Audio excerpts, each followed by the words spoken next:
Assalamualaikum warahmatullahi wabarakatuh.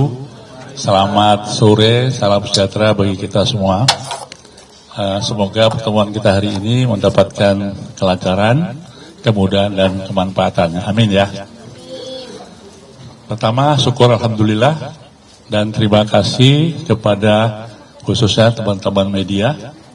Ini banyak banget ini, ada 26 ya yang hadir, luar biasa. Mudah-mudahan informasi yang kami sampaikan dapat disebarkan kepada masyarakat secara nasional ya. Selamat datang di KKI. Jadi sebagai awal kami menyampaikan bahwa KKI atau Konsil Kesehatan Indonesia adalah amanah Undang-Undang nomor 17 tahun 2023 di mana Bapak Presiden memberikan keputusan mengangkat pimpinan dari Konsil Kesehatan. Di bawahnya ada Kolegium Kesehatan, ya, ada 81 kolegium dan juga ada Majelis Disiplin Profesi, ya. Nah, teman-teman sekalian, pada kesempatan ini sebelumnya saya ingin memperkenalkan diri, ya. Kami semua yang hadir ini mungkin sebagian sudah banyak kenal ya, terutama Pak Dr. WWK ini. Yang pertama Bapak Agus Samsudin, ini Pak ya. Jadi Pak Agus Samsudin ini pimpinan KKI ya, pimpinan KKI. Kami itu ada ketuanya, kalau ketuanya Bu Ade ya, kenal semua ya. Ini pimpinannya. Kemudian dari PDGI ya, Perhimpunan Persatuan Dokter Gigi Indonesia, Dokter Gigi Paulus Yanuar ya. Kemudian Dr. WWK, ini sudah sangat terkenal, Wakil Ketua PBID ya. Ketuanya Pak Slamet ya, kenal semua ya. Kemudian Bu Yati Baryati, mana Bu? Bu Yati Baryati ini dari DPP Pormiki. Pormiki itu Perhimpunan Profesional Perekam Medis dan Informasi Kesehatan Indonesia. Kemudian PPNI ya. Ini di PPNI yaitu Yani Sriani Bu ya. Oke. Nah, ini yang hadir ini semua dan saya Dr. Syahril, mungkin sebagian sudah ada yang kenal juga ya. Kami sengaja undang karena kami tadi sudah berkoordinasi secara luring. Kalau sebelumnya kita sudah daring ya, sering kita chatting-chattingan kepada ID, PDGI maupun ke PPNI untuk masalah-masalah yang apa katakanlah viral ya di kita ini. Artinya bukan hari ini saja, tapi sejak awal kita sudah melakukan koordinasi dan barusan sebelum pers konferensi ini kami melakukan rapat secara luring ya. Nah, untuk itu saya ditunjuk untuk menyampaikan beberapa poin ya yang menjadi kesimpulan dalam pertemuan tadi, dan tentu saja nanti kami akan beri waktu ada tanya jawab ya kepada teman-teman wartawan sebagaimana biasanya. Baik ya, tanggapan Konsil Kesehatan Indonesia bersama organisasi profesi ya atas dugaan perundungan terhadap pasien BPJS oleh tenaga medis dan tenaga kesehatan di media sosial. Konsil Kesehatan Indonesia bersama organisasi profesi ini menyatakan keprihatinan atas peristiwa yang disinyalir dilakukan oleh oknum tenaga medis ya. Tenaga medis berarti dokter atau dokter gigi dan tenaga kesehatan ya.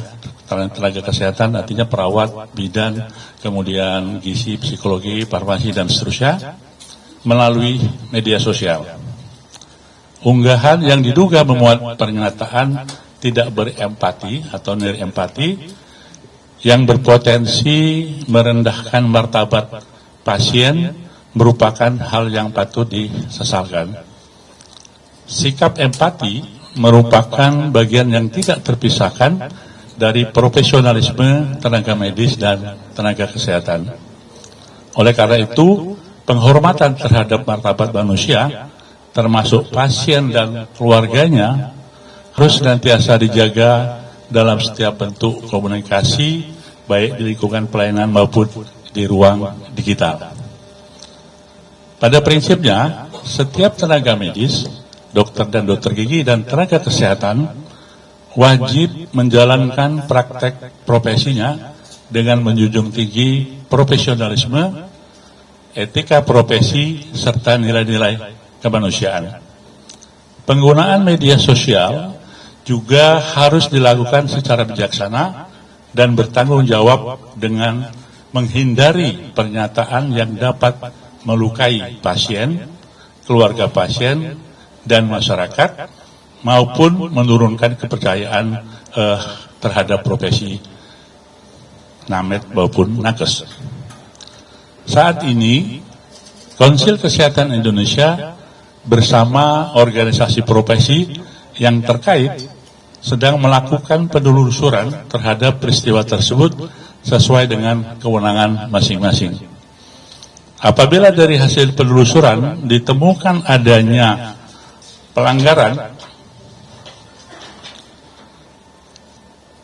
akan ditindaklanjuti sesuai dengan ketentuan peraturan perundangan yang berlaku.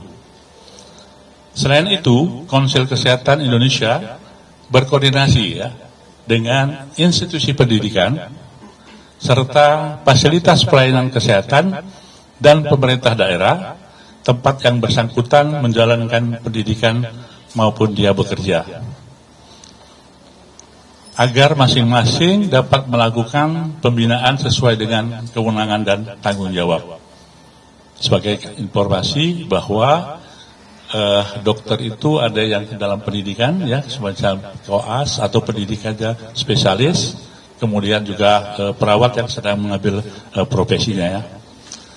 Langkah ini diharapkan dapat memperkuat budaya profesionalisme, etika profesi, serta menjaga kepercayaan masyarakat terhadap layanan kesehatan. Peristiwa ini menjadi pengingat bagi seluruh tenaga medis dan tenaga kesehatan bahwa jejak digital merupakan bagian dari profesionalisme.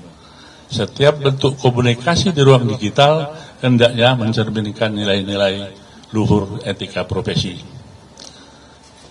Konsil Kesehatan Indonesia berkomitmen untuk menjunjung tinggi perannya sesuai dengan Undang-Undang 17 tahun 2023 adalah meningkatkan mutu layanan, kompetensi profesi named dan nakes, perlindungan dan kepastian hukum dalam setiap layanan kesehatan di seluruh tanah air ini.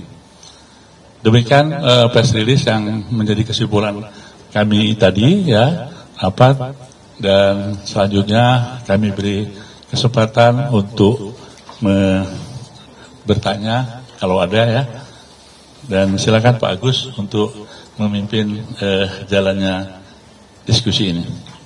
Sebutkan nama dari mana Oke, saya persilakan.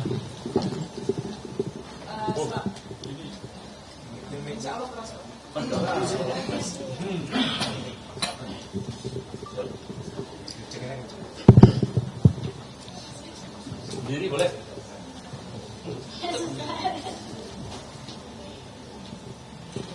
Selamat sore, perkenalkan saya Linda dari Koran Jawa Pos. Pertanyaan saya satu dan mungkin bisa dijawab sekaligus oleh masing-masing organisasi profesi juga ya. Jadi kan dokter atau nakes yang melakukan postingan atau mengomentari statusnya yang bersangkutan itu kan tidak sedang praktik Bapak Ibu. Nah, apakah nakes dan named yang tidak sedang praktik itu juga harus menjunjung kode etik atau apa gitu kan? Dan mungkin bisa disebutkan di masing-masing organisasi profesi ada normanya, mungkin bisa nanti disebutkan, dijelaskan mungkin kode etik bagian apa gitu kan, nomor berapa yang itu harus dipatuhi gitu. Terima kasih. Terima kasih dari Jawa Pos. Satu lagi mungkin sebelum dia. Oke, silakan. Cek. Tas. Ya, izin Bapak, saya Jan Cahyani dari iNews TV mau bertanya untuk dugaan perundungan tersebut ini kan di media sosial di mana ini sudah banyak yang mengungkap mungkin ya sedikit ada sebagian yang mengungkap identitas dari akun-akun tersebut ya Pak ya. Apakah sudah dilacak dan kira-kira mungkin dari perorangan tersebut ini sanksinya akan seperti apa Pak? Terima kasih. Oke, terima kasih. Dua dulu ya. Baik. Yang pertama ini saya mohon bantuan Dr. Wiweka untuk menyampaikan nih kaitannya dengan etik. Silakan. Baik, terima kasih. Assalamualaikum warahmatullahi wabarakatuh. Selamat sore, salam sejahtera buat kita semua.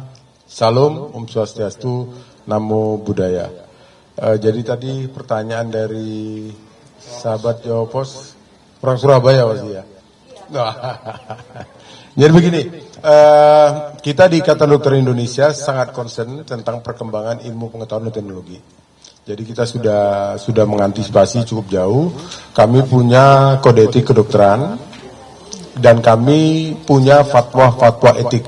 Fatwa etik ini dibuat manakala terjadi perkembangan ilmu teknologi. Seperti sekarang ini ada medsos dan lain sebagainya. Nah, kita sudah punya fatwa etik dalam bermedia sosial. Jadi walaupun tidak terkait langsung hubungan pasien dan dokter, tapi dalam bermedia sosial yang menyangkut dengan pasien itu ada hal-hal yang memang harus dipatuhi.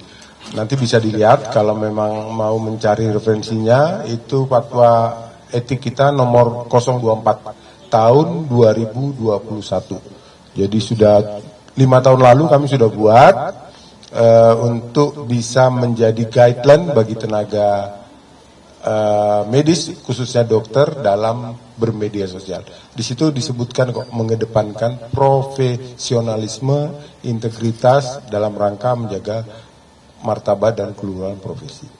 Di poin 2 kalau nggak salah ya. Ya, terjawab Mbak ya. Jadi gini, untuk sanksi tentunya kan kita harus mendalami dulu. Betul tidak mereka melakukan atau melanggar kode etik atau melanggar fatwa etik.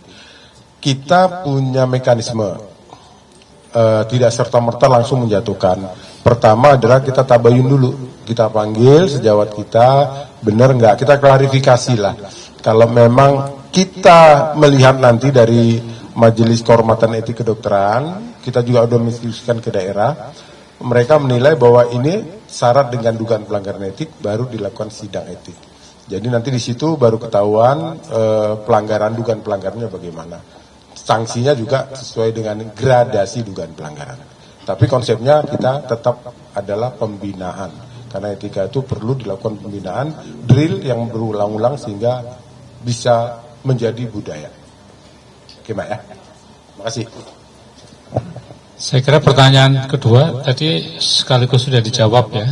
Jadi pada hari ini kami dari KKI mencoba berkoordinasi dengan para organisasi profesi supaya kita punya kesamaan persepsi sekaligus tindakan yang akan dilakukan. Silakan, kalian sudah.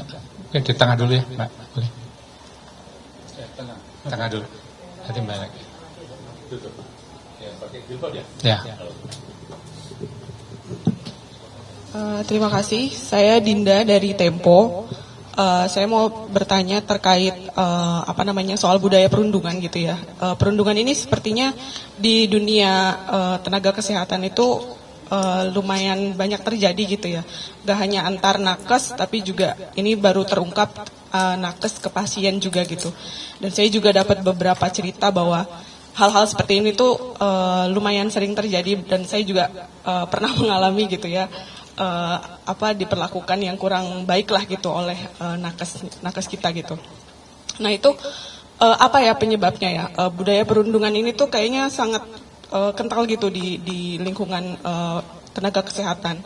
Terus yang kedua, ini kan hal fundamental yang mungkin kita luput gitu ya. Di balik kejadian Yurizal, almarhum Yurizal itu Itu kan karena ada sistem pelayanan kesehatan kita yang sepertinya kurang lah atau buruk lah gitu ya. Yurizal harus menunggu 8 jam sampai akhirnya mungkin nggak tahu juga gitu ya penanganan seperti apa gitu sampai akhirnya dia meninggal gitu. Itu apakah sudah ada diskusi atau perumusan untuk sistem pelayanan kesehatan kita ke depan itu seperti apa agar hal-hal seperti ini tidak terjadi lagi begitu. Terima kasih. Terima kasih. Satu lagi, silakan Mbak.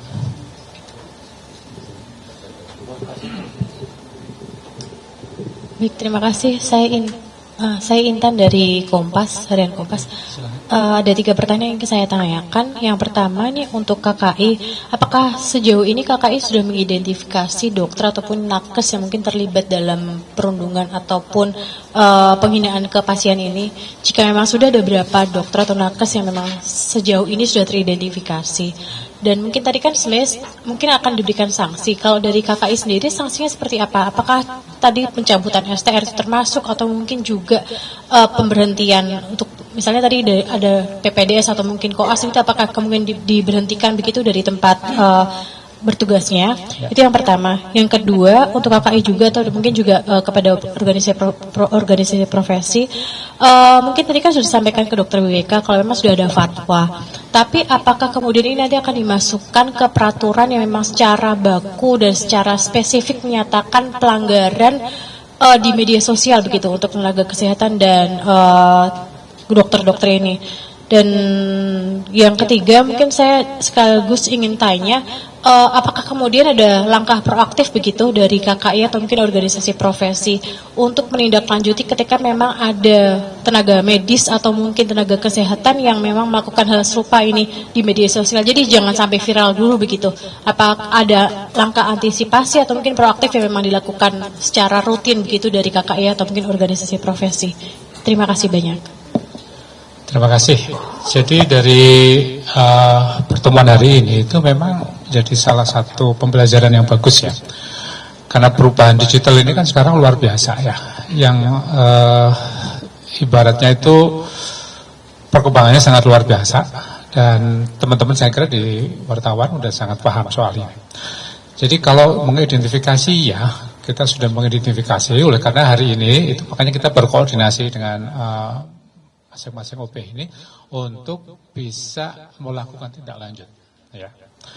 Dan oleh karenanya ini menjadi bagian yang sangat penting adanya koordinasi yang kuat antara KKI dengan organisasi profesi gitu ya.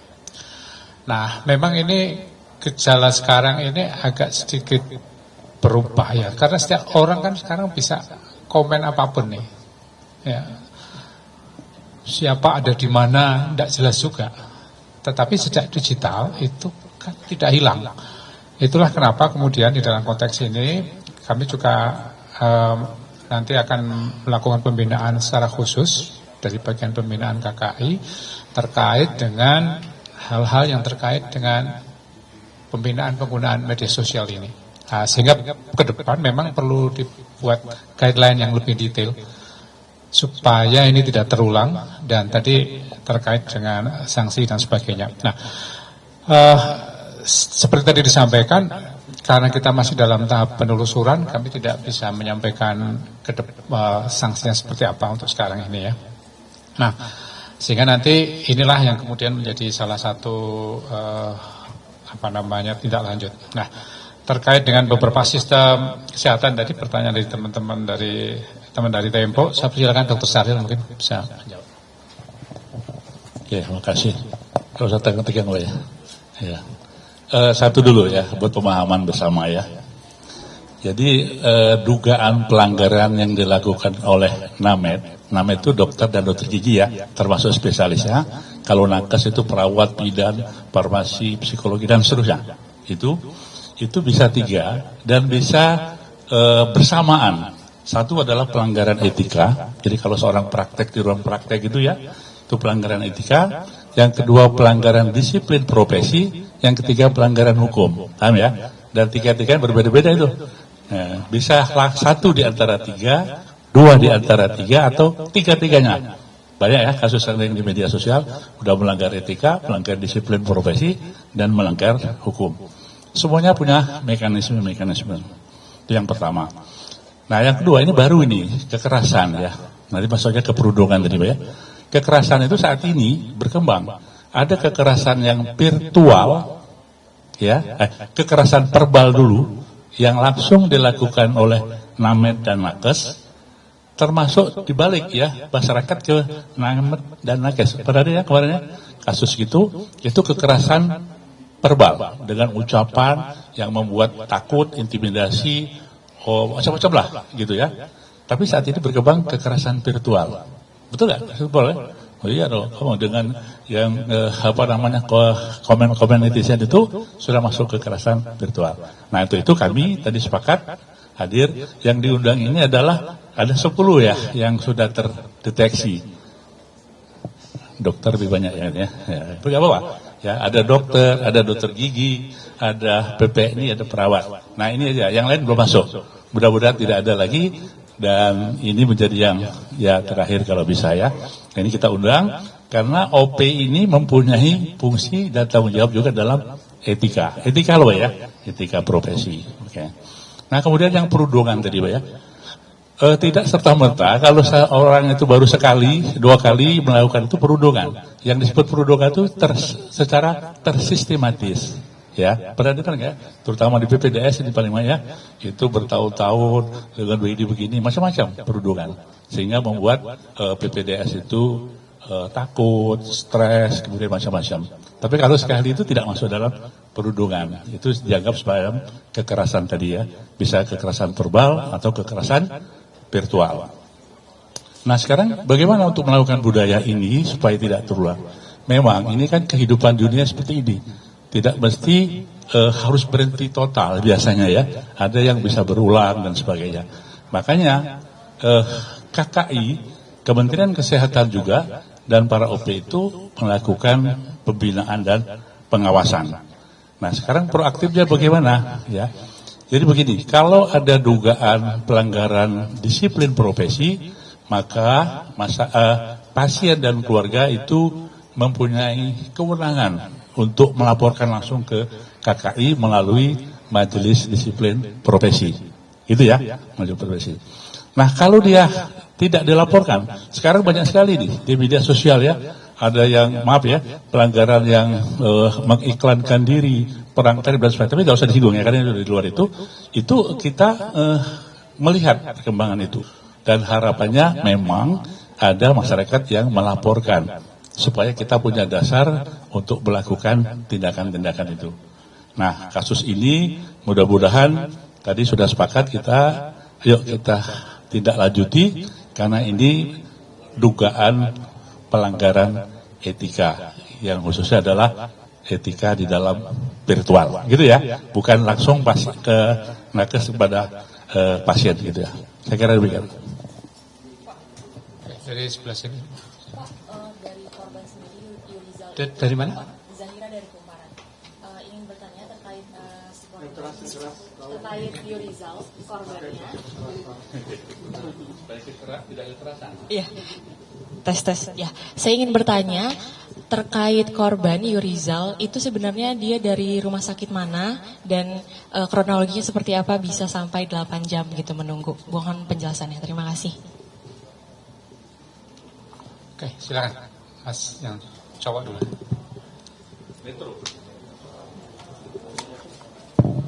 Selamat sore Pak, izin saya Bobby dari Metro TV.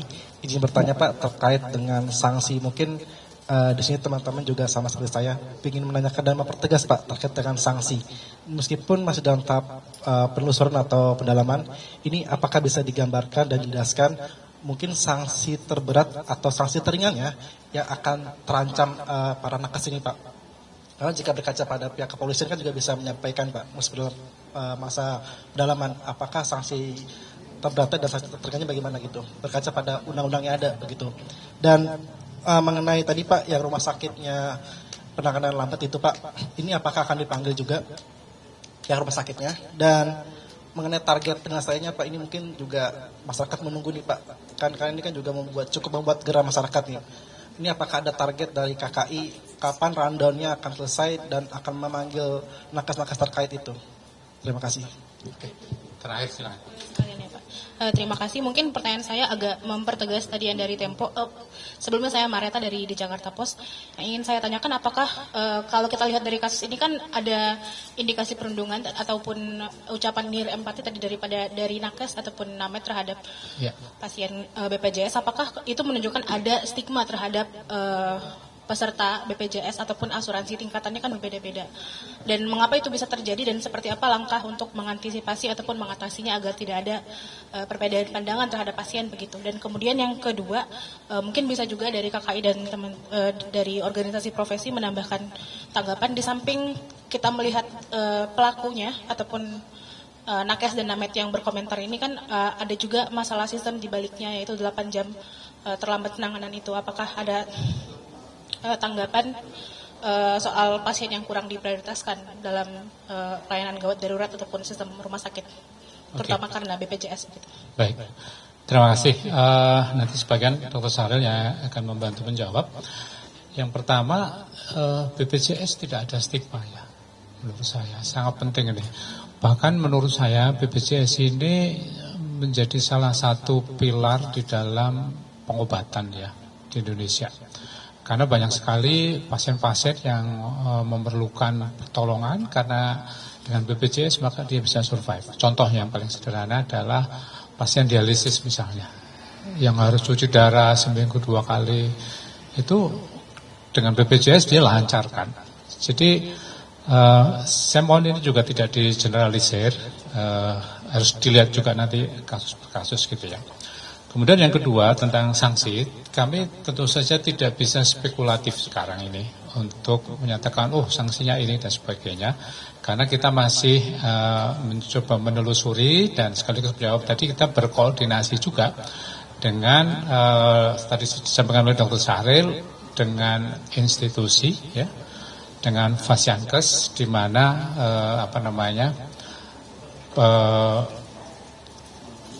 tempat mereka bekerja ya. Nah, kita akan berkoordinasi. Nah, untuk kapan kita tentu akan mencoba secepatnya untuk menyelesaikan ini secepat-cepatnya sehingga kemudian tidak menjadi pertanyaan yang lebih banyak dari masyarakat. Dr. Sahril silakan. Habis ini BPK ya. Terima kasih Pak ya.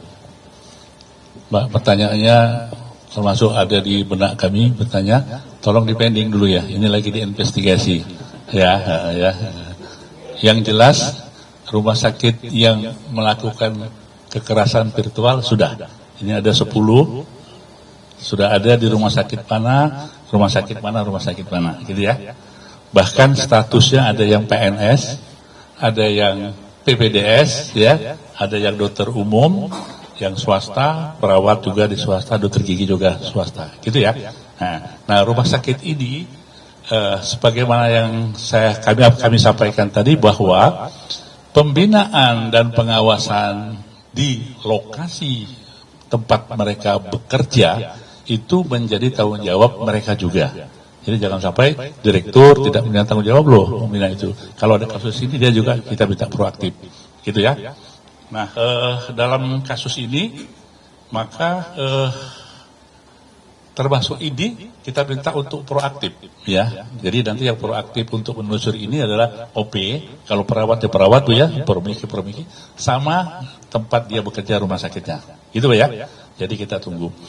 Kemudian mengenai sanksi Pak dari Metro tadi, jadi mekanisme investigasi dugaan pelanggaran tadi, apakah pelanggaran etika, pelanggaran disiplin profesi, dan pelanggaran hukum, itu ada proses dan mekanismenya.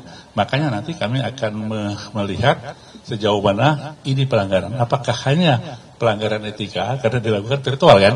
Tidak mungkin pelanggaran profesi gitu ya, ini virtual. Nah, hukumannya apa, sanksinya, itu sebagaimana yang diatur dalam aturan, ada yang teguran, ya kan? Kemudian dilanjutkan dengan pembinaan, ya. Pembinaan itu macam-macam. Apakah dia suruh ikuti pendidikan lagi yang berkaitan dengan etika masing-masing profesi. Kemudian ada lagi dengan teguran tertulis, ya. Kalau dia tadi betul Dokter WK tergantung gradasinya ya, ringan, sedang dan berat. Nah, kalau dia masuk ada disiplin profesi, ya, maka itu pun ada ringan, sedang, berat. Kalau sedang dan berat, bisa sampai ada memberikan penonaktifan STR namanya ya, penonaktifan STR. Bisa sebulan, bisa 2 bulan, 3 bulan, itu melalui mekanisme peradilan di Majelis Disiplin Profesi. Dan terakhir, ada pencabutan juga STR. Nah, apabila ada penonaktifan STR, maka diikuti dengan penonaktifan SIP. Artinya dokter itu tidak boleh praktek dulu, sesuai dengan hukumannya. Kalau 3 bulan, dia 3 bulan, kalau 6 bulan, 6 bulan.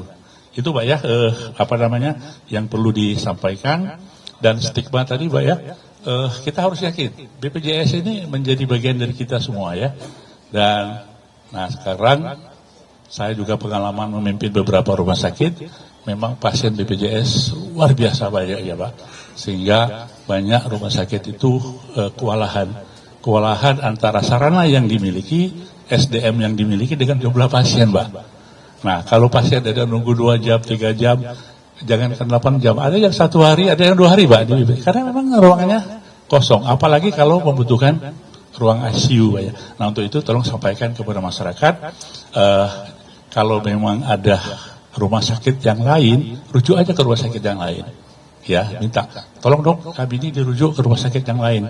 Ya, boleh sekarang ini ya, rumah sakit yang ada di daerah itu atau di provinsi yang lain. Karena memang membutuhkan suatu penanganan. Soalnya kalau hanya berkutat di rumah sakit itu, uang ICU-nya udah penuh terus, gak bakalan, kasihan pasiennya gitu ya. Saya kira itu Pak, dari itu. Mungkin Pak Wika, hukumannya. Baik, terima kasih. Pertama tadi mungkin saya nambahkan ya langkah proaktif. Langkah proaktif yang sudah kelihatan sekarang ini adalah pertama ini ya kami harus berterima kasih, apresiasi yang setinggi-tingginya kepada KKI karena merangkul kami, mengajak kami untuk bisa menyelesaikan permasalahan ini karena memang ini terkait dengan etika profesi yang dimiliki oleh organisasi profesi dan menyangkut anggota. Terima kasih, ini luar biasa pembaruan dan ini proaktifnya yang luar biasa menurut saya. Kemudian yang kedua, langkah proaktif kami dari Ikatan Dokter Indonesia itu secara rutin memang melakukan pembinaan. Diminta ataupun tidak diminta, ada atau tidak ada kasus, kita secara terus-menerus melakukan pembinaan etika profesi. Karena konsep besar dari kami bahwa setiap tenaga dokter yang ideal adalah dalam menjalankan praktek kedokterannya mereka berbudaya etika. Untuk bisa menjadi budaya etika tentunya harus dilakukan berulang-ulang secara terus-menerus, drill dari mulai hal biasa menjadi kebiasaan, dari kebiasaan ini akan menjadi perilaku positif dan itu akan menjadi budaya. Jadi saya juga mungkin tadi kurang sependapat Mbak dengan budaya bullying, mungkin bukan budaya ya tapi perilaku bullying. Karena kalau sudah budaya sudah melekat dan sudah menjadi hal yang umum lah di semua tempat. Tapi kalau hanya sebagian-sebagian mungkin perilaku. Kemudian sanksi tadi sudah saya sebutkan, kami sudah menelusuri dan sudah berkoordinasi juga dengan KKI dan sudah menemukan nakes-nakes atau tenaga dokternya di mana saja dan PBID melalui Majelis Kehormatan Etika Kedokteran Indonesia sudah menginstruksikan jajaran di bawahnya baik itu MKEK cabang dan MKEK wilayah. Karena PBID punya organ yang tersebar di seluruh kabupaten kota di Indonesia, di 38 provinsi, sehingga kita lebih cepat, kita bisa langsung melakukan penelusuran untuk bisa melakukan klarifikasi tabayun. Nah mungkin tambahan sedikit Mas Aril tadi terkait dengan pasien gawat darurat, ini mohon kawan-kawan di media juga bisa mengedukasi masyarakat, bahwa nomenklatur ya ada gawat darurat, ada gawat tidak darurat, ada darurat tidak gawat, ada tidak gawat tidak darurat. Jadi semua pasien yang masuk di IGD itu belum tentu gawat darurat.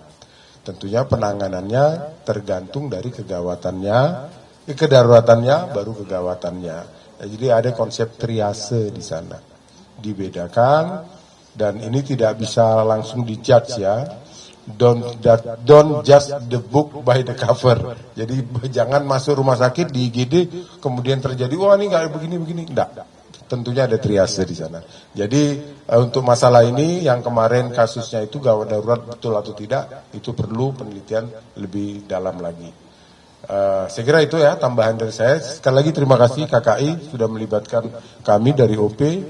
Konsepnya adalah bahwa keselamatan pasien dikedepankan, perlindungan terhadap nakes diutamakan. Terima kasih. Untuk pemberitahuan ya teman-teman, kami dari KKI itu melakukan pembinaan ke daerah-daerah. Beberapa waktu yang lalu misalnya saya ke Berau misalnya. Minggu lalu Ibu Ketua itu ke Aceh. Kita keliling, memang dijadwalkan oleh KKI ke daerah-daerah yang termasuk jauh untuk bisa melakukan pembinaan ini. Jadi kita kumpulkan di satu tempat, ada juga yang luring, ada daring, yang kemudian kita melakukan pembinaan secara rutin, gitu ya. Oke, sesi terakhir kalau masih ada. Ya. Kalau saya Pak, saya Devandre dari Detikcom. Nah ini ada salah satu dokter residen PPDS di Sarjito itu udah dinonaktifkan Pak,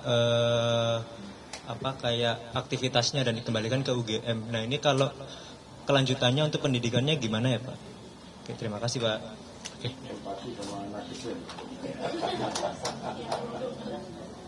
Cukup ya? Ya tentu saja ini kalau pendidikan kan wilayahnya ada di tempat dia mendidik ya. Oleh karena itu mereka lebih paham menurut saya tentang apa yang sudah dilakukan. Jadi kebetulan pendidikannya di FKK UGM ya.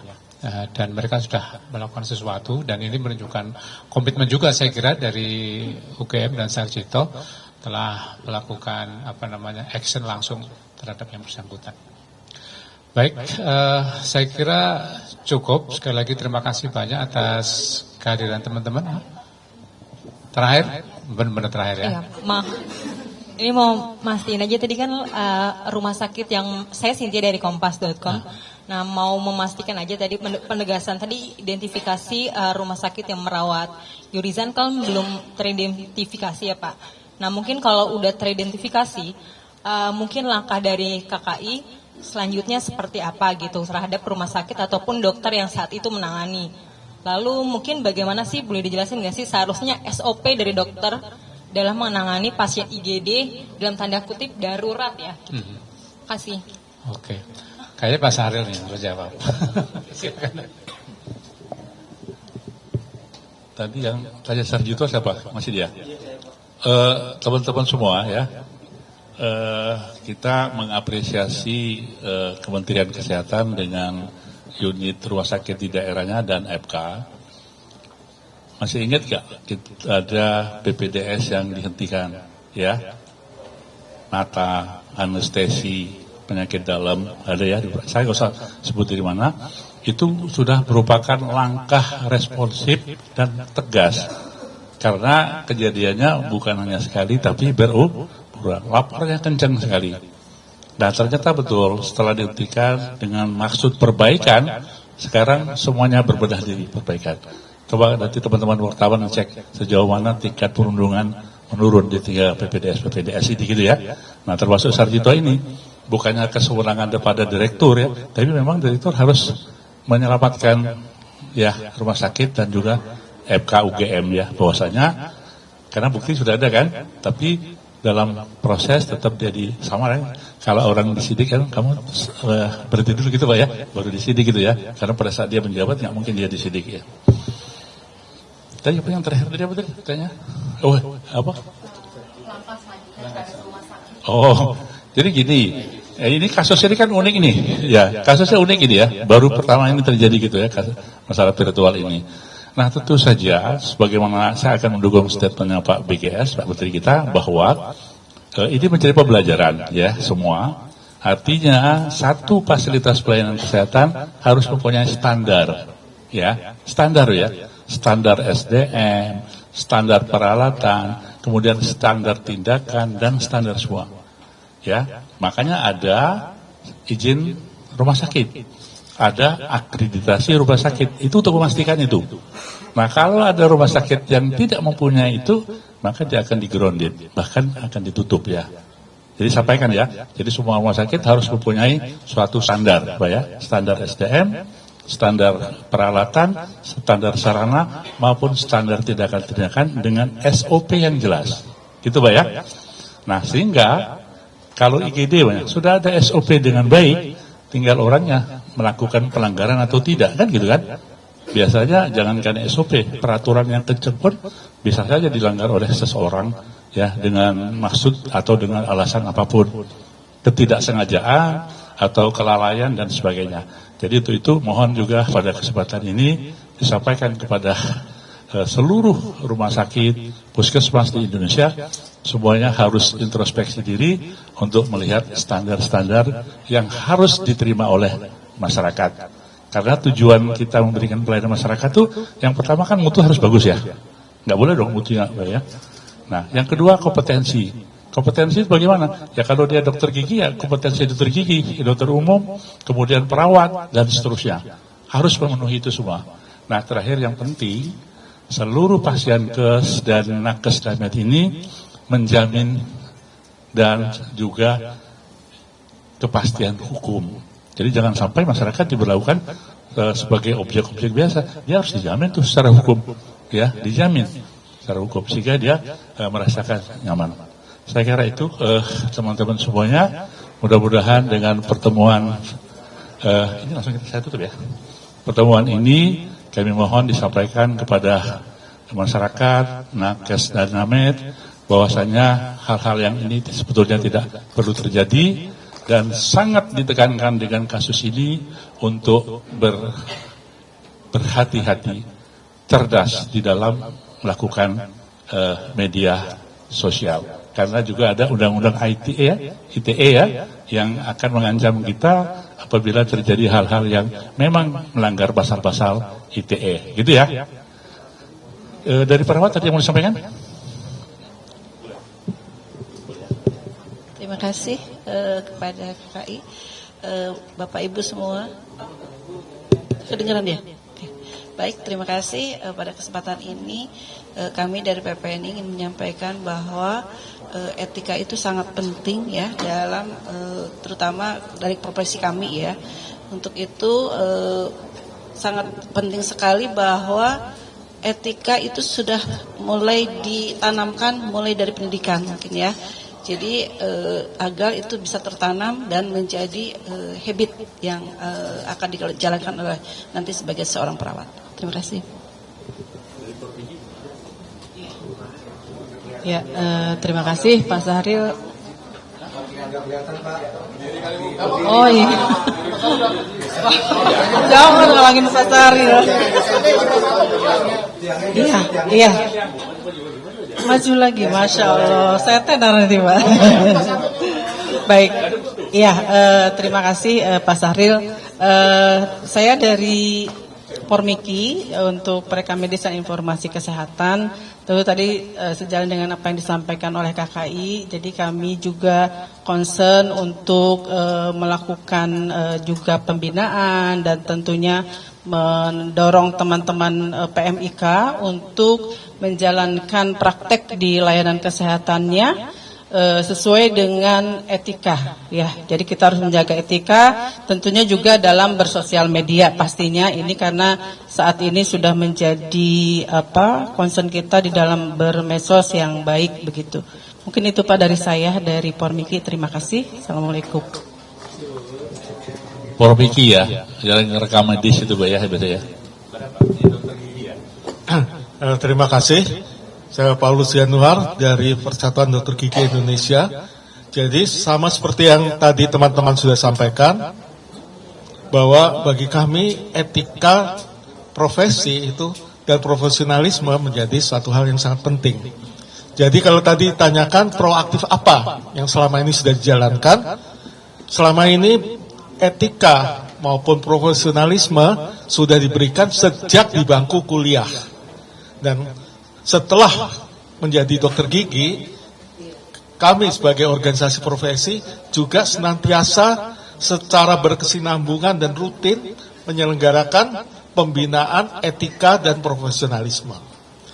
Namun dengan adanya kejadian ini, memang ini suatu pembelajaran bagi kami untuk selalu menyesuaikan dan mengupdate etika, profesi maupun profesionalisme sesuai dengan perkembangan kemajuan zaman, kemajuan ilmu pengetahuan dan teknologi. Nah, kemudian juga kami menyoroti kalau tadi ditanyakan seolah-olah perundungan dan kekerasan lebih banyak terjadi di bidang kesehatan. Menurut saya, ya itu perlu dicari datanya, karena ternyata kan kita ketahui semua, perundungan dan kekerasan juga terjadi bukan hanya di kesehatan, di bidang lain, di pendidikan, dalam tempat kerja, di tempat kerja juga banyak terjadi, ya kan? Jadi mungkin di sini menjadi sesuatu yang menjadi perhatian karena memang profesi kedokteran dan kesehatan merupakan profesi yang menyangkut kemanusiaan dan seringkali kita menangani situasi yang rentan karena ini juga menyangkut nyawa. Di samping itu juga mungkin ada situasi yang asimetris, artinya pasien berada di bawah apa yang dilakukan, harus cenderung untuk mengikuti apa yang dilakukan, apa yang ditetapkan oleh dokter maupun tenaga kesehatan. Tapi posisi yang asimetris juga di tempat kerja juga sebenarnya juga berlangsung ya. Jadi mungkin kita harus melihat secara jernih, jangan seolah-olah kekerasan dan perundungan itu paling banyak terjadi, belum tentu ya, karena itu mungkin perlu diteliti data-datanya. Mungkin ini yang perlu kita perhatikan. Dan kalau tadi tanyakan stigma terhadap BPJS, rasanya tidak ya, karena saya juga aktif dalam manajemen atau administrasi rumah sakit. Laporan dari Persatuan Rumah Sakit seluruh Indonesia menyatakan bahwa sebagian besar, mayoritas penghasilan, malah ada angka sampai 80-90% penghasilan dari rumah sakit itu adalah dari BPJS sekarang ini. Sehingga bagi kami, fasilitas pelayanan kesehatan, BPJS itu satu yang menjadi perhatian untuk dijalankan dengan pelayanan yang sebaik mungkin. Malah BPJS sekarang sudah masuk ke rumah sakit swasta, itu menjadi salah satu fokus untuk, karena dari segi harga maupun pelayanan tidak bisa bersaing, fokus persaingan adalah cuma dari segi servis pelayanan kepada pasien, bagaimana kepuasan pasien, itulah patient satisfaction, itu yang menjadi itu. Jadi mungkin teman-teman wartawan bisa juga membantu menjelaskan bahwa kami dari fasilitas pelayanan kesehatan maupun dari tenaga kesehatan maupun tenaga medis tidak sama sekali tidak ada memandang rendah apalagi stigma terhadap BPJS. Mungkin itu. Terima kasih. Baik, pas jam 5 saya closing 1 menit aja ya Pak ya. Teman-teman semua, hadirnya acara ini adalah bentuk tanggung jawab dan perhatian bersama Konsil Kesehatan dan organisasi profesi, khususnya yang memang ada nakes dan ambednya yang masuk dalam peristiwa ini, gitu ya. Ini menunjukkan bahwa kami merasa ini menjadi perhatian kita semua dan menjadi tanggung jawab bersama ya, dan tidak akan melepas kepada siapapun, ini tanggung jawab bersama. Kemudian tanggung jawab juga kepada media. Apa yang kami sampaikan, mohon disampaikan juga kepada masyarakat, bahwasanya kondisi ini seperti ini gitu ya. Dengan maksud ada balance juga, kepada masyarakat untuk bisa juga lebih edukatif untuk di dalam pelayanan kesehatan. Dan juga perhatian dan tanggung jawab ini juga oleh Pasienkes di daerah, ya, bukan hanya yang pada saat ini terjadi, tetapi ke seluruh rumah sakit, puskesmas yang ada, dan pengawasan dan pembinaan etika profesi, disiplin profesi ini secara terus-menerus, tidak berhenti sampai sini. Nanti sebentar lagi ada kasus baru, ya, kita kan terus, ya. Dan kita mempunyai metode. Yang berikutnya kami sampaikan pada kesempatan ini, ID, PDGI, PPNI juga, kalau setiap seminar, webinar, selalu di poin pertama sesinya itu selalu ada muatan etika profesi. Itu dalam bentuk tadi, terus-menerus. Ya, saya kira begitu, ya, semuanya melakukan itu, dan itu bentuk tanggung jawab.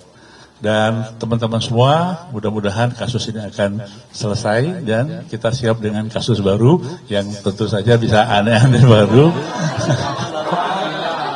Loh, betul nggak ya? Mestinya karena kita siap aja, karena ini tugas kita semua untuk mengatasinya secara bersama-sama. Terima kasih kepada semua teman-teman, dan mudah-mudahan Allah Subhanahu wa taala memberikan kemudahan. Amin. Assalamualaikum warahmatullahi wabarakatuh.